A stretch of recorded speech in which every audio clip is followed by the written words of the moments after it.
¿verdad? Sí, doctora. Muy bien. Entonces, cuando hablamos de síndromes vestibulares, vamos a hablar a toda patología que va a englobar un conjunto de síntomas y signos que van a afectar el equilibrio y la percepción espacial del sujeto o de la persona. Nosotros tenemos que hacer un abordaje integral con un buen diagnóstico y tratamiento y así mejorar la calidad de vida del paciente. ¿Ok? Entonces, para eso tenemos que hacer una muy buena evaluación clínica para llegar a un diagnóstico donde vamos a tener que hacer una historia clínica detallada, un examen físico y algunas pruebas específicas según lo que vamos sospechando. ¿Ok? Entonces, para esto podemos utilizar varias pruebas, incluyendo también otras pruebas que van a ser la electronistomografía y la resonancia magnética. Pero clínicamente es algo que ustedes tienen que irse aprendiendo de este seminario. ¿Ok? Entonces, pero antes de hablar de síndromes vestibulares, tenemos que primero diferenciar cómo son los síntomas, a qué nos referimos para podernos nosotros situar en qué trastorno estamos, ¿ok? Entonces, primero, ¿a qué se denomina vértigo? Es todo trastorno o sensación, ilusión de movimiento, ¿no? Donde el paciente va a sentir un movimiento, básicamente un giro, ¿no? ¿Qué va a indicar esto clínicamente? Que va a haber una alteración del sistema vestibular, puede ser periférico o a nivel central, ¿ok? A diferencia de un desequilibrio, donde va a haber una inestabilidad postural, que puede ser a nivel de las piernas, del tronco, o que hay una sensación de movimiento de la cabeza.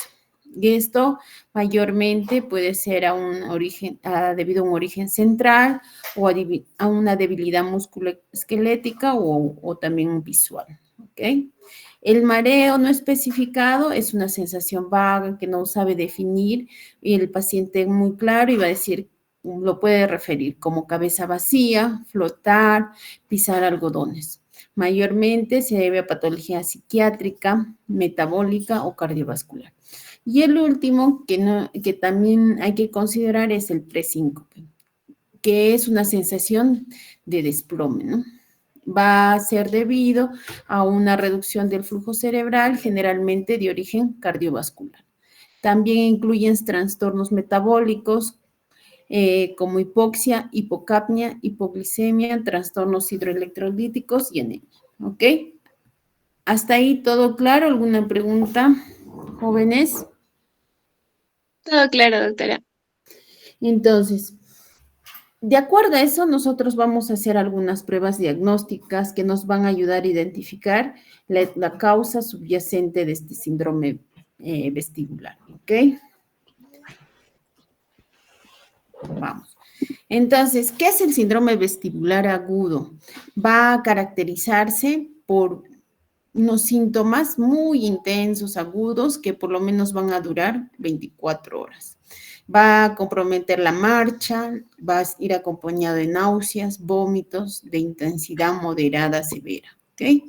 Pero para diferenciar esto de si estamos frente a un cuadro periférico central, tenemos un protocolo de HINTS, ¿ok? Lo cual ahora vamos a conversar de qué se trata para que ustedes puedan muy rápidamente, sin ningún examen imagenológico, poder hacer un diagnóstico diferencial tanto de periférico como central. Entonces, acá vemos algunas causas de un síndrome vestibular agudo espontáneo, que puede ser debido a una neuritis vestibular, a un accidente cerebrovascular, un déficit de tiamina, una encefalitis. También puede ser ocasionado por una causa traumática o tóxica, ¿no? Como un TEC, una intoxicación por dióxido de carbono, fármacos y drogas. Entonces, hablábamos del protocolo de HINTS, lo cual nos va a ayudar a diferenciar si este vértigo es de origen periférico o central. Este va a tener 3 componentes, ¿ok? El test de impulso cefálico, el nixtamus, el cover test o skew test, ¿no? Entonces, cada uno de estos va a tener una positividad para decir que estamos frente a un periférico o un central, ¿ok?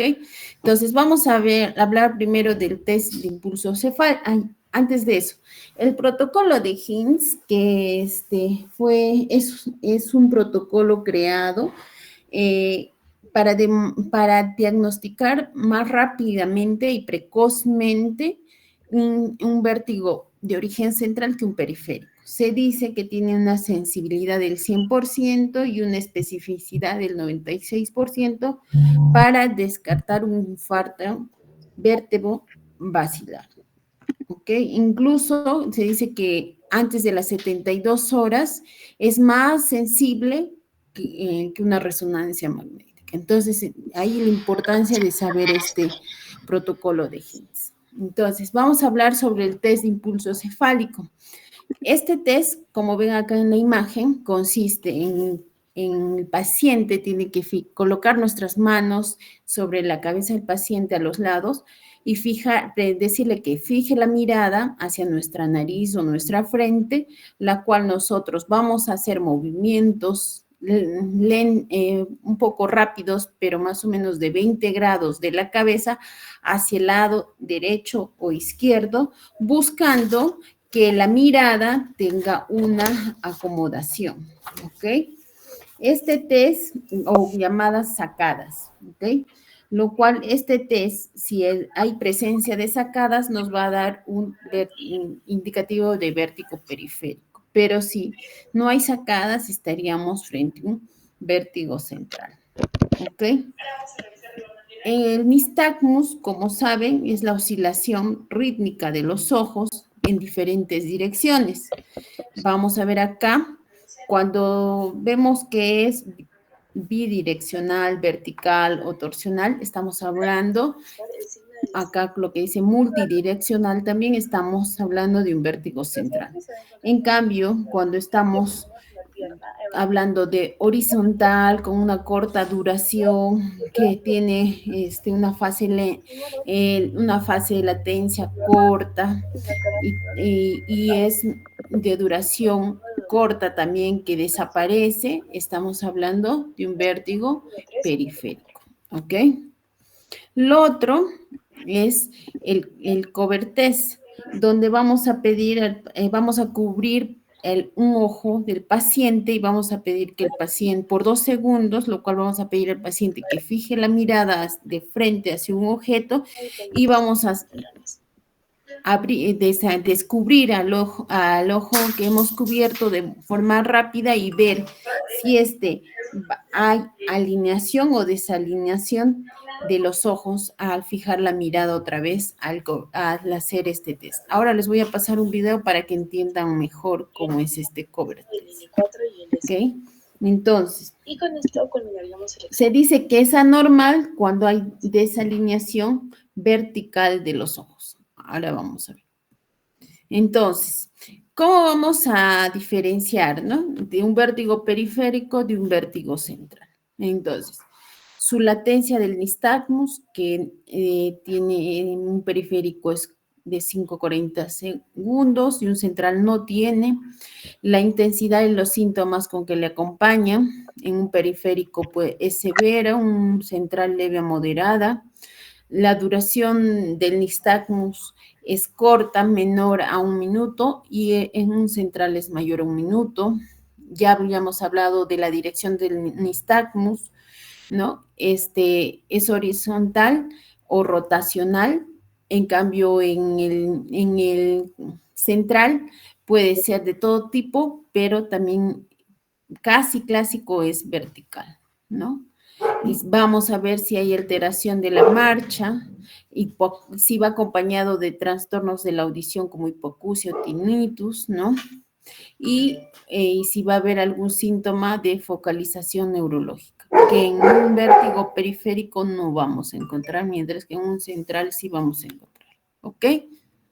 Entonces, pero también no es parte de la evaluación del protocolo de Hines realizar el Dix-Hallpike, pero sí es para evaluar ante un síndrome vestibular agudo los canales semicirculares. Ahora ya más adelante, cuando hablemos de vértigo paroxístico posicional, vamos a hablar en qué consiste esta maniobra de Dishalme.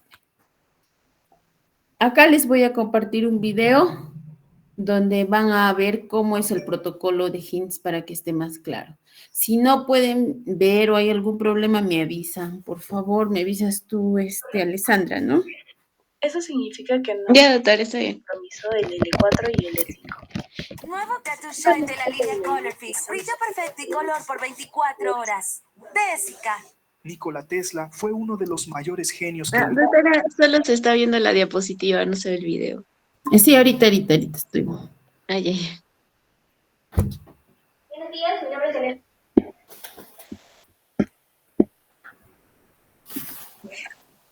Y aquí está.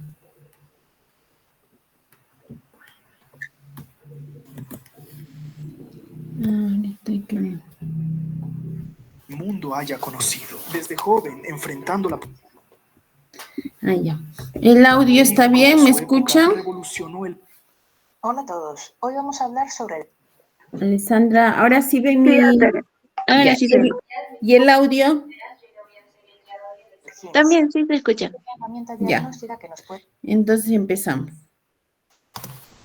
Hola a todos. Hoy vamos a hablar sobre el HINTS. Se trata de una herramienta diagnóstica que nos puede ayudar a distinguir causas periféricas de infartos posteriores en pacientes con un cuadro de mareo o vértigo agudo. Como todo en medicina, no es infalible y tiene sus limitaciones, pero sí puede ser útil conocerlo como herramienta complementaria a la exploración física y pruebas habituales, ya que hay estudios que han demostrado que puede tener una sensibilidad mayor que la resonancia cerebral en las primeras 24 o 48 horas, eso sí, en pacientes seleccionados. En primer lugar, debemos tener claro que el HINTS solo tiene sentido si se aplica en pacientes con un síndrome vestibular agudo, es decir, que presenten mareo o vértigo agudo, asociado a náuseas o vómitos, intolerancia a los movimientos cefálicos, inestabilidad de la marcha y nistagmus. El HINTS se compone de tres partes, tres maniobras exploratorias, que son Head Impulse o maniobra de impulso cefálico, nistagmus y test de Skew. Un solo hallazgo patológico en cualquiera de estos tres parámetros se considera sugestivo de infarto posterior, o al menos nos obligaría a descartarlo. Como componente adicional, el llamado HINTS Plus añade un cuarto dato a tener en cuenta. Una pérdida auditiva aguda unilateral será, pese a que pueda parecer lo contrario, sugestiva de causa central, habitualmente de un problema vascular por un infarto lateral continuo. Empecemos con la maniobra de impulso cefálico. Idealmente se debe explorar al paciente sentado, aunque también puede realizarse tumbado. Se le pide al paciente que fije la mirada en un punto, nuestra nariz, en el techo, y se le rota la cabeza suavemente hacia la derecha e izquierda varias veces. En un momento dado, hacemos un giro brusco hacia uno de los lados y volvemos a centrarla.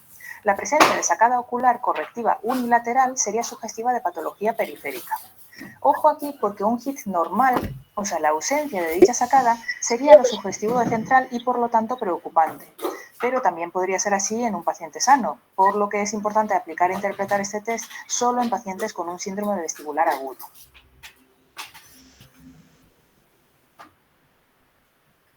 Aquí tenemos un paciente con neuritis vestibular y por lo tanto con una sacada ocular correctiva en la maniobra de impulso cefálico. La sacada es un movimiento ocular para reposicionar el ojo hacia el punto que está mirando para lograr mantener la fijación. Cuando movemos rápidamente la cabeza del paciente hacia su izquierda, observamos la sacada correctiva, no así hacia el lado derecho. Otro ejemplo de paciente con sacada correctiva, en este caso derecho, y por tanto con un vértigo de causa periférica. Este paciente presenta un nistagmus izquierdo. Al realizar la maniobra de impulso cefálico hacia el lado derecho, observamos la sacada ocular correctiva. Se trata de un HIT anormal positivo y por tanto sugestivo de causa periférica. Tenemos a continuación otro ejemplo similar. Sacada ocular correctiva al moverle la cabeza hacia la derecha.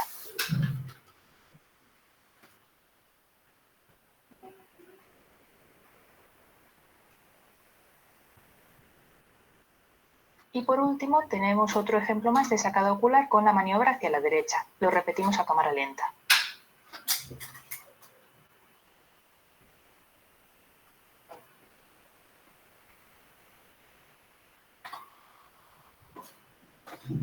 Pasemos al segundo punto del HINTS, el nistagmus.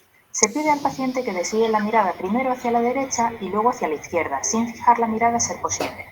Será sugestivo de causa central cualquier nistagmo vertical o bien horizontal bilateral. Recordemos que los nistagmus se definen por su componente rápido, es decir, bilateral no quiere decir que el paciente presente nistagmus tanto cuando desvía la mirada hacia la derecha como hacia la izquierda, sino que el componente rápido sea tanto hacia la derecha como hacia la izquierda, es decir, de dirección cambiante. Aquí tenemos un nistagmus patológico, bidireccional. Cuando el paciente mira hacia su derecha, el nistagmus es derecho. Pero cuando mira hacia su izquierda, la dirección cambia y se vuelve izquierda. Se trata de un hallazgo poco sensible, no muchos pacientes con vértigo central lo presentan, pero muy específico. Aquí tenemos el ejemplo opuesto, un caso de vértigo de causa periférica derecha. Cuando el paciente mira hacia su izquierda, el nistagmus es izquierdo. Y cuando mira hacia su derecha, aunque es menos intenso, sigue siendo izquierdo.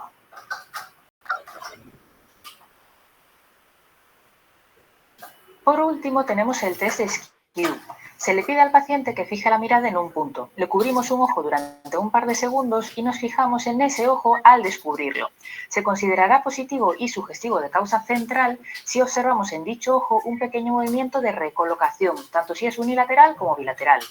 Aquí podemos observar cómo al destapar el ojo derecho, este se desplaza levemente en dirección medial y en diagonal hacia arriba. En esta mujer, en cambio, al destapar el ojo izquierdo, vemos que tiene un pequeño desplazamiento lateral. En cualquiera de los dos casos, el diagnóstico final fue un infarto cerebeloso. Estos signos pueden terminar corrigiéndose después de varios intentos, por lo que es importante fijarse bien desde el principio. También tenemos la posibilidad de grabarlo en vídeo para revisarlo después. Sobra decir que los antecedentes del paciente, una anamnesis detallada, la exploración física completa, etc., son fundamentales y que esto se trata solo de una herramienta más a la hora de realizar el diagnóstico. Pero como podéis ver, y aunque la experiencia también es un factor importante, se trata de maniobras que... Ya, ese es el resumen de cómo interpretamos, ¿no? Sí, tanto central como periférico, ¿ok? Ese cuadrito es muy importante, es que ustedes sepan. Ahora, vamos a continuar.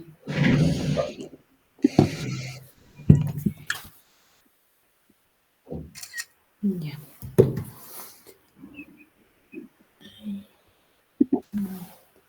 Aquí.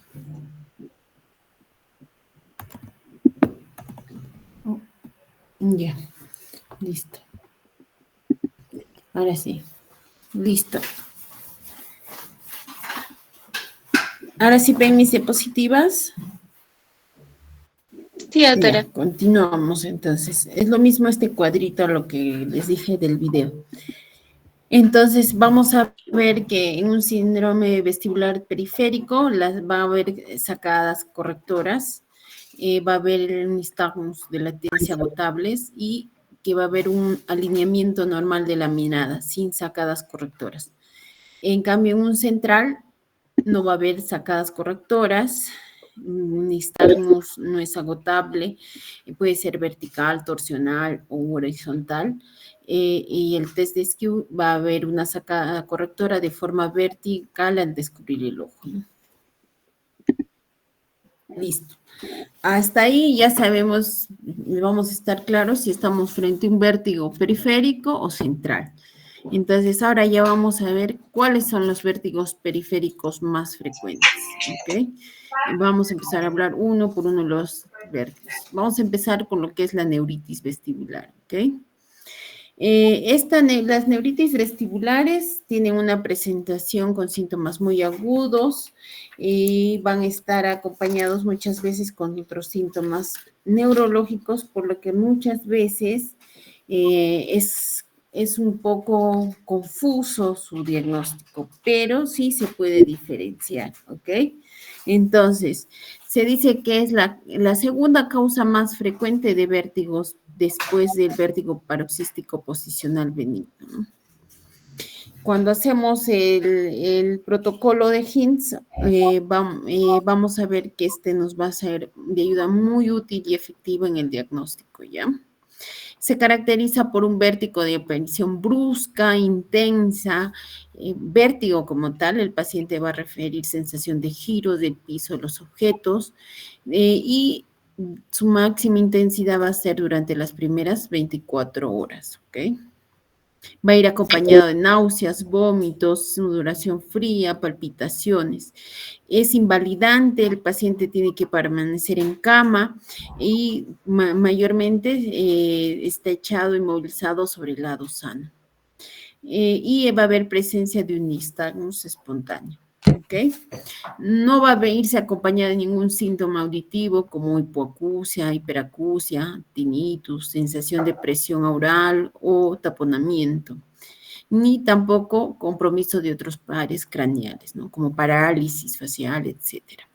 Hay que hacer un diagnóstico diferencial porque va acompañado de algunos síntomas neurovegetativos como un infarto cerebroso o de tronco de encéfalo, una esclerosis múltiple, una infección bacteriana a nivel del oído como puede ser una laberintitis serosa o tóxica, laberintitis supurada, una fístula laberíntica, ¿ok?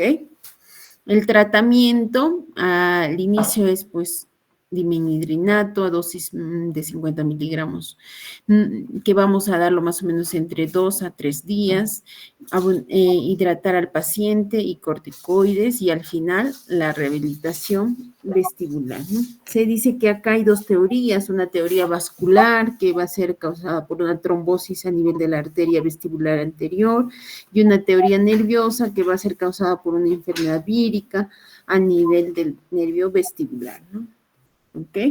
Entonces, aquí, ¿no? Hay que entender que se va a caracterizar con vértigo intenso, brusco, ¿no? Y puede durar muchos días, ¿no? Lo cual, para el tratamiento, complementar el tratamiento, hay que hacer una rehabilitación vestibular, ¿no? Ahora, vamos a hablar sobre el vértigo paroxístico, por el vértigo periférico tipo paroxístico posicional benigno, ¿ok? Es la causa más frecuente de vértigo periférico.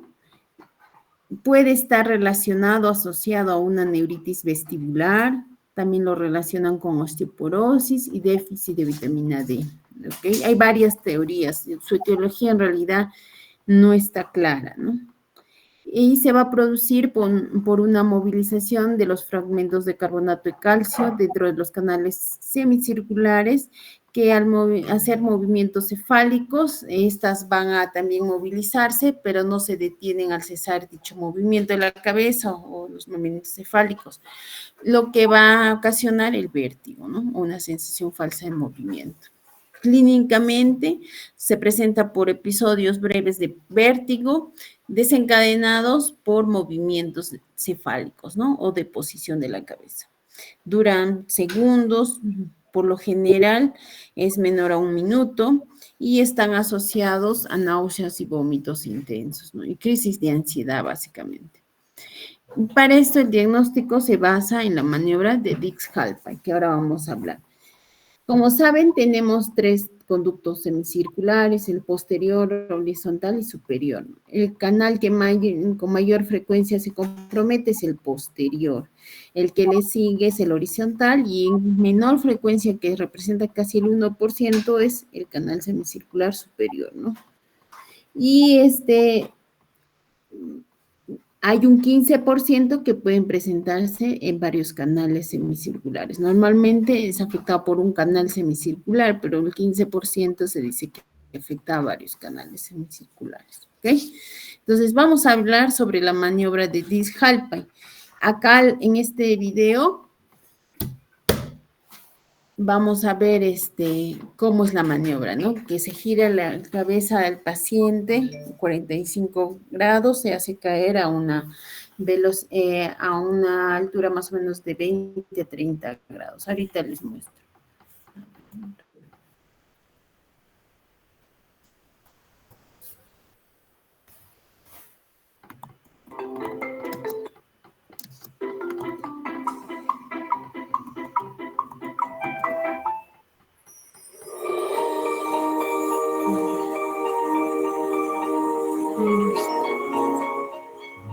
The Dix-Hallpike maneuver is performed whenever BPPV is suspected of causing. A ver. ¿Se mira? ¿Me escuchan, chicos? Sí, doctora. Sí, doctora. Ya, listo.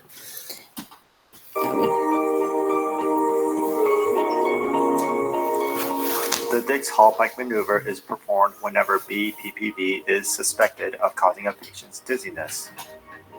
The head is turned 45 degrees and the body laid back such that the head is extended Voy- about les voy a ir 20 to 30 explicando turned mejor, 45 ¿ya? degrees and the body.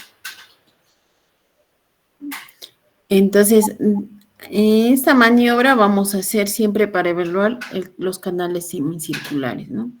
Se va a realizar para descartar y vamos a mover la cabeza del paciente a 45 grados, como ven ahí, y vamos a hiperextender más o menos entre 20 a 30 grados. Tiene que colgar la cabeza del paciente, ¿ya?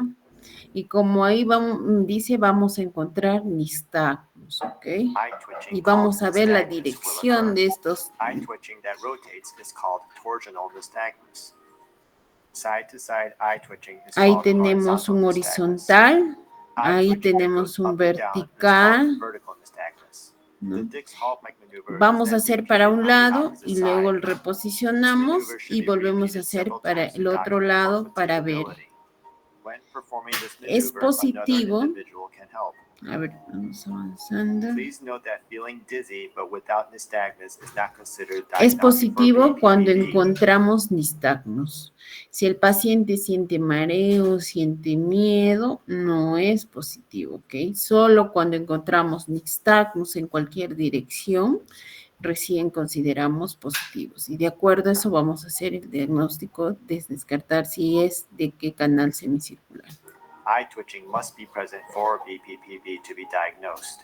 Rotatory nystagmus indicates Como ahí dice el nistagmus rotatorio, va a indicar el canal semicircular posterior. posterior canal Okay. BPPV for which the Epley maneuver is performed. Lateral Lateral va a indicar el canal semicircular lateral. ¿Ok? nystagmus indicates lateral canal BPPV for which the Lempert maneuver is performed. Apical nystagmus indicates superior canal BPPV for which the deep head hanging maneuver can be performed. Listo.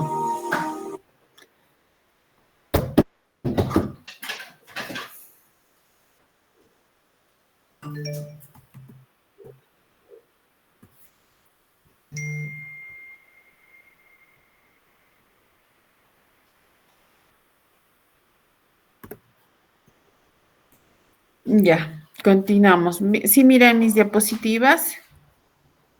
Sí, doctora. Ya.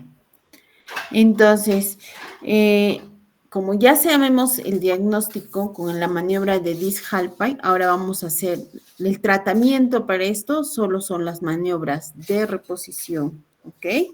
O de liberación, ¿ok? La maniobra de Epley, la maniobra de Seymour, la maniobra de Lempert, pero todo va a depender de qué canal semicircular estamos hablando, ¿ok? Entonces, por ejemplo, para reponer el canal posterior, vamos a usar la de Epley, ¿no? El canal lateral horizontal, la de Lempert. Y a nivel del canal, o también vamos a hacer un diagnóstico diferencial que puede hacer con la prueba de giro supino, ¿no? Que eso no encontré un video para poderles mostrar, pero ahorita les voy a tratar de hacer entender eso, ¿ok? Ahora vamos, y la maniobra del Lempert, ¿no? Ahora vamos a ver cada maniobra acá, cómo se realiza. Vamos a hablar sobre la maniobra de Epley, que se complementa con la maniobra de Dix-Hallpike, ¿no? Si ya estamos sospechando, ya evaluamos que es un vértigo del canal semicircular posterior, complementamos esta con una maniobra de Epley.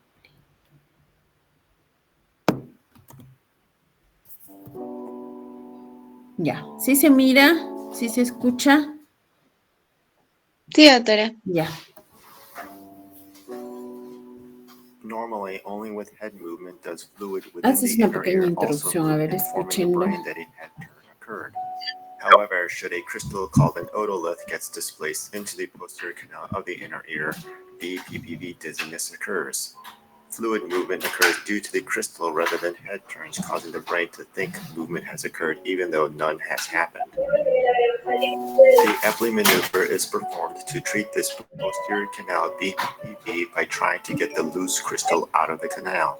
This maneuver is started by turning the head 45 degrees and the body laid back such that the head is extended about 20 to 30 degrees. If BPPV is present, eye twitching called nystagmus will occur. Ahí vemos los, After 30 to 60 seconds, the head is turned 90 degrees to the el opposite side and nystagmus. held for another 30 to 60 seconds.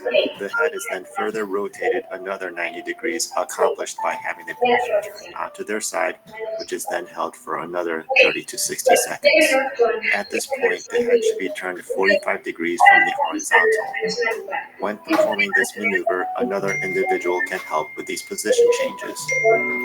The maneuver is then completed by having the patient sit up. So what's going on with these position changes? Essentially, the head is moved in such a way to manipulate the crystal to fall towards the canal opening. With each position change, it takes about 30 to 60 seconds for the crystal to settle into the most dependent position in the canal. If turns are made before the crystal has a chance to settle, the crystal may fall back the wrong way and the maneuver will fail. It's also important that the head positions are angled correctly or else the crystal will not settle to the correct position in the canal and the maneuver will fail. Also, if the position changes are done too slowly, the crystal may not settle quickly enough from lack of momentum and the maneuver will also fail. Once the crystal falls out of the canal, the dizziness should resolve if due to posterior canal BPPV. Ya, entonces un ratito acá les quiero explicar algo. Esta maniobra, como acá dice, vamos a hacerla, vamos a girar la cabeza a 45 grados, va a caer más o menos los 20 a 30 grados, va a permanecer entre 30 a 60 segundos en esta posición, la cual vamos a ver el nystagmus, ¿no? Y una vez que ya estamos viendo el nystagmus y estamos seguros que es del canal posterior, vamos a hacer el movimiento giratorio para el otro lado de 90 grados, que ahorita viene. A ver acá. Va a permanecer igual con la cabeza suspendida entre 20 a 30 grados y más o menos entre 30 a 60 segundos permanece en esa posición y se le pide al paciente que gire sobre su hombro y la cabeza cuelgue unos 45 grados más, siempre sosteniendo, ¿ya? Y hay que tener cuidado en hacer esta maniobra en pacientes que tengan problemas discales a nivel cervical o alguna patología cardiovascular que también pueda ocasionar. Para hacer esta maniobra hay que hacerlo con una intensidad considerable, no se hace ni lento ni muy fuerte, tampoco se hace muy rápido, hay que esperar el tiempo suficiente. Si no, estos cristales no van a retornar a su lugar, ¿no? El Epley tiene la teoría de la canalolitiasis, ¿no? Que estas van a reponerse a nivel del utrículo, ¿ok? Listo. Ahí espero que hayan entendido cómo es la de Epley. Y esto se dice que se puede repetir y se dice, como saben, este es el tratamiento, pero estas en la primera o segunda reposición, esta va a tener efectividad de un 90%, ¿no? Ya. La otra maniobra, ahorita que es la de Seaman. Picazón, flujo grumoso, ardor. Alivia estos y todos los síntomas de las infecciones vaginales por hongos con ginecomastia. La maniobra es seco. Y una maniobra... Un ratito ya. A ver, Anita.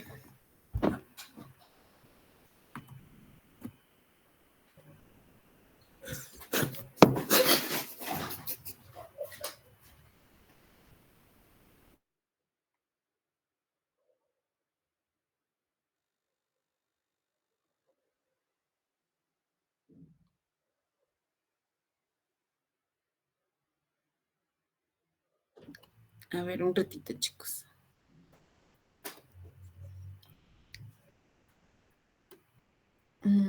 ¿Cuál es?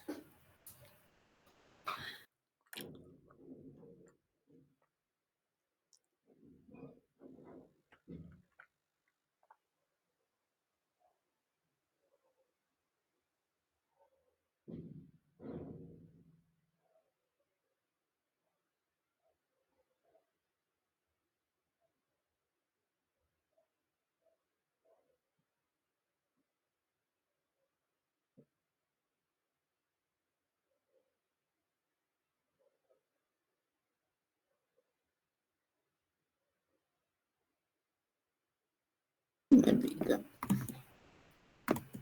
ver. Bastante más brusca. Ya, listo. A ver, ¿el audio, Alessandra, se escucha? Sí, doctora. Entonces, a ver, acá le escucho un poco más claro. ¿Cómo es la maniobra de ese? Vamos. La maniobra de seco es una maniobra bastante más brusca, porque está pensada en el concepto de que las partículas están adheridas a la cúpula de la ampolla de canal circular. Por lo tanto, necesita un movimiento brusco para poder desprenderlas y moverlas. Entonces, esta maniobra, obviamente, en un paciente de tercera edad es muy difícil realizarla, porque el paciente, si no tiene una buena movilidad, no va a colaborar con usted y le va a costar participar en la maniobra. En personas jóvenes es más fácil. Podemos, un paciente joven, vamos a mostrarle bien cómo se hace la maniobra. Esta maniobra se hace con el paciente sentado mirando directamente hacia el lado, hacia ustedes, ¿cierto? Y lo que yo voy a hacer nuevamente, voy a elegir el oído que está comprometido. Ya vemos que el oído derecho era el oído que él tenía el vértigo postural. Por lo tanto, el movimiento que voy a hacer, yo lo voy a acostar sobre su lado derecho. Y siempre con las piernas colgando, o sea, bueno, con las piernas hacia el lado. Porque el movimiento que viene a continuación es el que necesito en esta posición para poder hacer el movimiento completo. Si ustedes tienen acostado como es tradicional, les va a costar mucho hacer la maniobra. Entonces, vamos a hacerlo, vamos a acostarnos sobre el lado derecho. Yo lo cuento ahí, ¿cierto? De nuevo, espero, habitualmente aquí se desencadena nuevamente, ¿cierto? El vértigo. Y una vez que he pasado a lo del tono, 45 segundos, ¿cierto? Yo voy a tomar el paciente y lo voy a llevar hasta el otro lado, miren. 1, 2, 3. De forma rápida y un poco veloz. En este momento, el paciente siente mucho vértigo con esta maniobra. Cuesta bastante mantenerlo tranquilo en esta posición. Y nuevamente voy a esperar, ¿cierto?, de 45-60 segundos, ¿cierto?, en esta posición. Y una vez que ha cesado el vértigo que se desencadenó, ¿no es cierto?, lo voy a sentar suavemente. Y esta vez lo voy a sentar con la cabeza así, ¿no es cierto?, con el mentón pegado al esternón. Entonces yo voy a llevar recto, cuando lo hice, a hacer 1, 2, 3, y lo voy a llevar hasta la cabeza. Y lo voy a dejar en esa posición. Hasta que de nuevo no tenga ninguna molestia en mi paciente. De nuevo, durante las siguientes 48 horas, yo voy a ver que use una segunda almohada para dormir, ¿no es cierto? Y de nuevo la restricción de movimiento.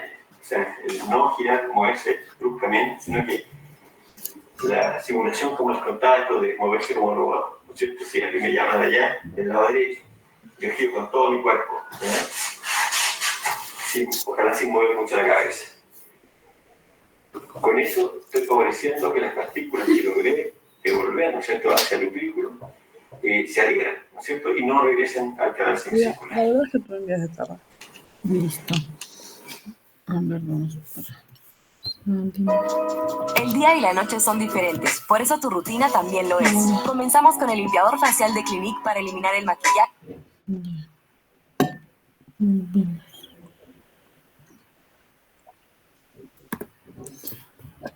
Ya, y la otra maniobra es la del Lempert. A ver. Yeah, no hay publicidad.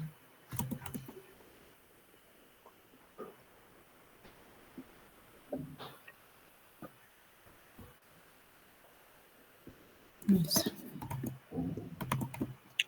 Listo. A ver, ahí mira mi pantalla, a ver el audio. ¿Sí? Sí, doctora. Ya. Esta es la maniobra del Lemper Normally, only with head movement que does se usa fluid para within el the canal inner ear also semicircular forming the brain. horizontal, perdón. Ahora vamos a ver ya. A ver, o lean y entiendan cómo son los movimientos. Volvemos. Otra vez. Normally, only with head movement does fluid within the inner ear also move, informing the brain that a head turn occurred. However, should a crystal called an otolith gets displaced into the lateral or horizontal canal of the inner ear, BPPV dizziness occurs. Fluid movement occurs due to the crystal rather than head turns, causing the brain to think movement has occurred even though none has happened. The Lambert También conocido como barbacoa, ¿ya? maneuver is performed to treat this lateral canal BPPV by trying to get the loose crystal out of the canal. This maneuver is started by turning the head 90 degrees while the body is laid back. If BPP is present, side-to-side eye twitching called nystagmus will occur. After 30 to 60 seconds, the head is then turned such that one is facing down, and this Aquí hay un position is giro again held for 30 to 60 total, seconds. ¿no? The head is then further De rotated supino another 90 dorsal. degrees. When performing this maneuver, another individual can help with these position changes. Siempre con la cabeza. Finally, the Lempert maneuver is completed by rolling the head and body back to the original starting Y position before también sitting debemos back up. tenerlo más o menos At entre this point, 30 y the loose 60 crystal should have segundos, come out ¿ya? of the canal, causing no further problems. So what's going on with these position changes? Essentially, the head is moved in such a way to manipulate the crystal to fall towards the canal opening. With each position changes, it takes about 30 to 60 seconds for the crystal to settle into the most dependent position in the canal. If turns are made before the crystal has a chance to settle, the crystal may fall back the wrong way and the maneuver will fail to work. Lo It is mismo also que important decíamos that each of the head en la positions are fully de turned, la or else the maniobra de crystal will play. not settle to the correct position Hay in que the canal, tener and the maneuver tiempo, will ¿no? fail. Also, if the position changes are done too slowly, the crystal may not settle quickly enough from lack of momentum and the maneuver will fail. Once the crystal falls out of the canal, the dizziness should result if due to lateral canal BPPV.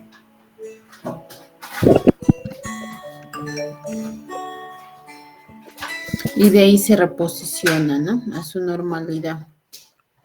A ver.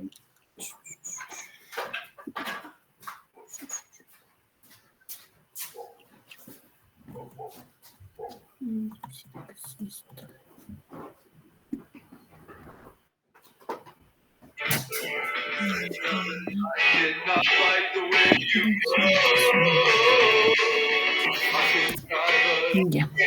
Entonces, con eso hemos acabado lo que es vértigo paroxístico posicional benigno, ¿ok? Entonces, ya sabemos que el diagnóstico son maniobras de reposición o de liberación. Lo otro que también tenemos que hacer un diagnóstico diferencial entre los síndromes vestibulares agudos hasta la enfermedad de Meniere, ¿no? Que se va a caracterizar por episodios de vértigo episódico con pérdida fluctuante de la audición y acompañado de tinnitus, ¿no? La tríada clásica, ¿no? Vértigo, tinnitus y hipoacusia. Bueno, primero utilizan una... Van a ser difícil de diagnosticar debido a que tiene una presentación intermitente que va a ir, en cada persona es diferente, ¿no?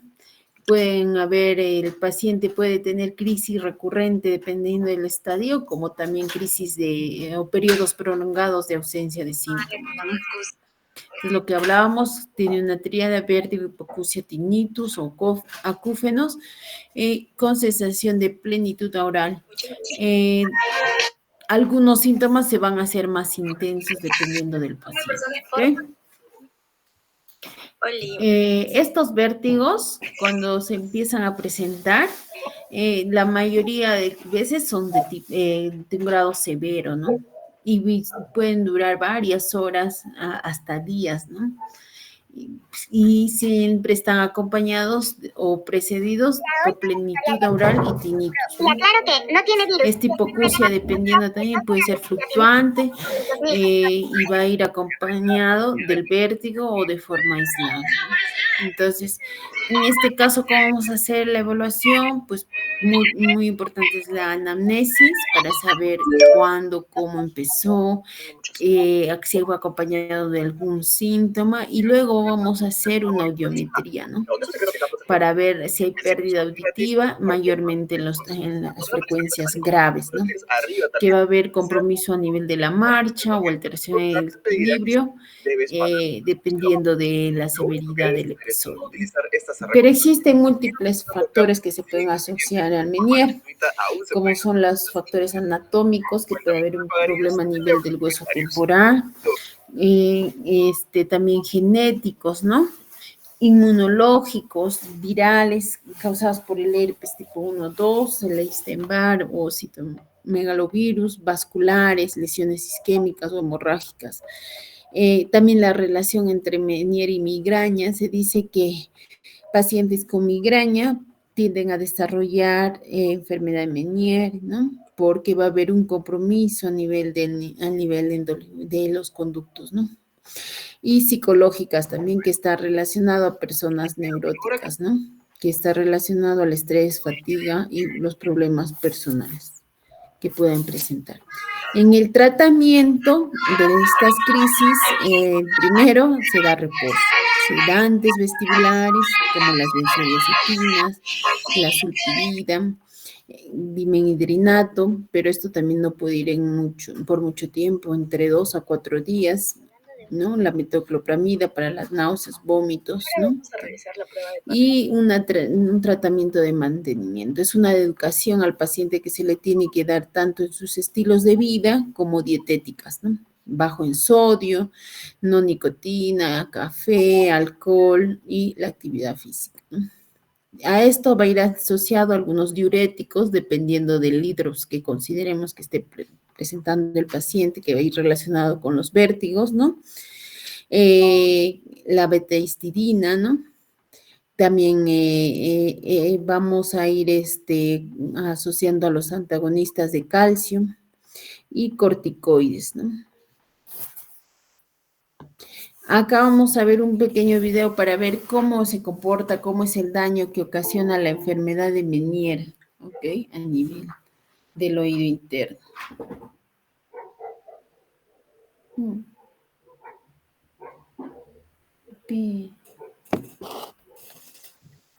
¿Dónde está? Mi nombre es Daniela González y el día de hoy voy a realizarles un audio. Vamos a dividir la columna en región cervical, dorsal y lumbar. Primero vamos a empezar evaluando la región cervical, que es una de las áreas que tiene mayor movilidad de toda la columna vertebral. Para ello le voy a pedir que se encuentre flexados, sus piernas a la altura de los hombros, para poder sostener. Le voy a pedir que desde el medio del piso. Ya, listo. Entonces, cuando hablamos de enfermedad de Meniere, esto es lo que pasa, ¿okay? Meniere's disease is characterized by tinnitus and ear fullness that is followed by severe spinning attacks that last hours to days. It is hypothesized that Meniere's disease is due to an abnormal increase in fluid within the endolymphatic chamber found within the inner ear. Here we have the endolymphatic chamber in green and the surrounding perilymphatic chamber in blue. The vestibular membrane separates the endolymphatic from the perilymphatic chambers. The fluid within each of these chambers are different and kept in a stable. Sí se escucha, ¿verdad? Sí, doctora. Sí están despiertos también. However, for unclear reasons, patients with Meniere's disease will start to suffer from excessive fluid buildup within the endolymphatic chamber, causing the vestibular membrane to start stretching. When this happens, symptoms of ear fullness and tinnitus occur. Should enough fluid fill the endolymphatic chamber, the vestibular membrane will eventually rupture, causing the fluids between the chambers to mix, resulting in symptoms of spinning dizziness, also known as vertigo. Over hours to days, the vestibular membrane will slowly heal back together, and the fluid within the endolymphatic and lymphatic chambers will convert back to normal, resulting in restoration of normal hearing and balance. In order to prevent fluid from building up in the endolymphatic chamber, patients are often instructed to avoid salts, caffeine, and alcohol. Diuretics may even be prescribed in order to help prevent fluid buildup. Should medical management fail, surgical intervention can be performed.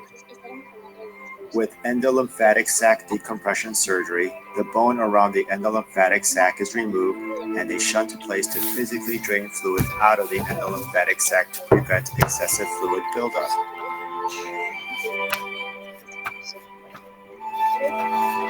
In another variation of this surgery called endolymphatic duct blockage, bone is removed around the duct and a clip placed to prevent fluid that is produced by the sac from building up in the rest of the inner ear.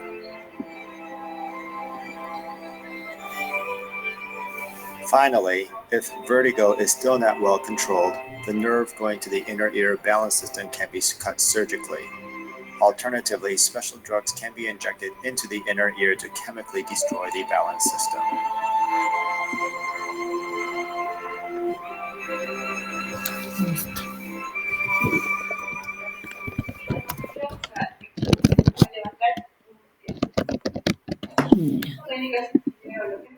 Mira mis diapositivas. Sí, doctora. Y por último vamos a hablar sobre la migraña vestibular, ¿ya? Esta va a ser la causa más común de ataques de vértigo espontáneos y recurrentes. Va a estar relacionado mucho con lo que es los pacientes con migraña como antecedente, ¿no? Además del vértigo, los pacientes van a presentar cefalea pulsátil, fotofobia y fonofobia. Existen unos criterios, ¿ya?